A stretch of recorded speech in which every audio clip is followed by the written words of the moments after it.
L'Antarctique, un désert de glace éternelle, mais le cinquième plus grand continent en termes de superficie, devant l'Europe et l'Australie. Près de 98% de l'Antarctique est recouvert d'une glace d'une épaisseur moyenne de 1,6 km, ce qui en fait l'endroit le plus hostile à la vie. Cela n'a pas empêché les navigateurs de différents pays d'y naviguer après sa découverte en 1820 et d'en revendiquer une partie pour leur patrie.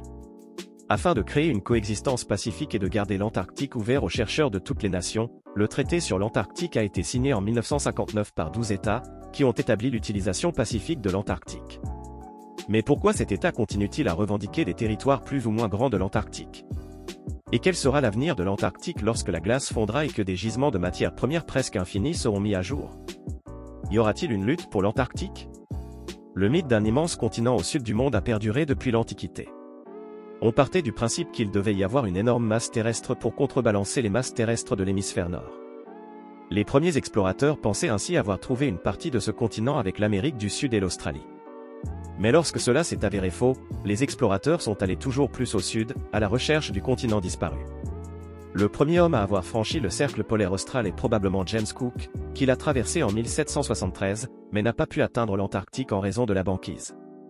Il a dit à ce sujet: « Je peux dire avec audace qu'aucun homme ne s'aventurera jamais plus loin que moi, et que les terres qui peuvent se trouver au sud ne seront jamais explorées. » Mais quelques décennies plus tard, sa déclaration s'est révélée fausse. Le titre de premier homme à avoir réellement vu l'Antarctique a été revendiqué par 3 navigateurs. Il s'agit du capitaine de la marine impériale russe Fabian Gottlieb von Bellingshausen, d'Edward Bransfield, un capitaine de la marine britannique, et de Nathaniel Palmer, un chasseur de phoques américain. Tous 3 ont atteint l'Antarctique en 1820, indépendamment les uns des autres, en l'espace de quelques semaines. Il est toutefois probable que Fabian Gottlieb von Bellingshausen ait été le premier des 3.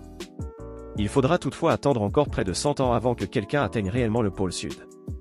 En 1910, une course s'est engagée entre le Norvégien Roald Amundsen, qui fut également le premier homme à traverser entièrement le passage du Nord-Ouest en bateau, et le Britannique Falcon Scott, qui s'était déjà approché très près du pôle sud lors de plusieurs expéditions en Antarctique. Une course dramatique s'en est suivie, mais c'est finalement le Norvégien Amundsen qui a été le premier à réussir la longue traversée de l'Antarctique jusqu'au pôle sud. Scott et toute son équipe sont en revanche morts en regagnant leur navire, on a retrouvé plus tard leurs corps gelés dans des tentes. C'est en effet une histoire très passionnante et dramatique, n'hésitez pas à écrire dans les commentaires si vous souhaitez voir une vidéo à ce sujet. Par la suite, de plus en plus de pays ont commencé à revendiquer des droits territoriaux sur l'Antarctique. Les premiers à le faire ont été, comme souvent, les Britanniques, qui ont déclaré que le territoire antarctique au sud des îles Malouines et de la Géorgie du Sud était britannique. Suivirent la Nouvelle-Zélande, la France, la Norvège, l'Australie, l'Argentine et le Chili. Jusqu'en 1946, seul un secteur est resté indépendant. Sous la pression des États-Unis, de l'Union soviétique et d'autres pays, les revendications territoriales ont été déclarées nulles et non avenues et des négociations ont été entamées pour l'Antarctique. C'est ainsi que lors de la conférence sur l'Antarctique de 1959, le traité sur l'Antarctique a été signé par 12 États, ce qui a permis de trouver une solution pacifique. Le traité stipulait que l'Antarctique ne pouvait être utilisé que pour la recherche scientifique et que toute activité militaire sur le continent était interdite.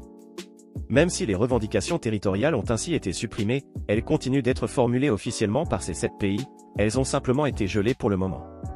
Il a toutefois été interdit à de nouveaux pays de formuler des revendications territoriales.